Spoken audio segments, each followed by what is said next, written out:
Hello दोस्तों, एक बार फिर से स्वागत है आप सभी का आपके अपने यूट्यूब चैनल पर। जैसा कि हमने पिछले वीडियो में देखा था फेस का बेस कैसे बिठाते हैं और आई शेडो कैसे करते हैं, तो आज के इस वीडियो में हम देखने वाले हैं पार्टी वेयर मेकअप कैसे करते हैं। पार्टी में जाने से पहले मेकअप का ब्यूटीफुल लुक कैसे करें, जो कि बहुत ही इम्पोर्टेंट होता है लुक वाइज।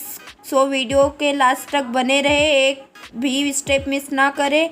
हम ये भी देखेंगे कि कंसीलर और फाउंडेशन कैसे अप्लाई करें। तो दोस्तों, आप देख सकते हैं कि यहाँ पे हम आई शेडो कर रहे हैं। ये बाय कलर आई शेडो है। तो अगर ये वीडियो आपको अच्छा लगे तो मेरे चैनल को लाइक एंड सब्सक्राइब ज़रूर करें।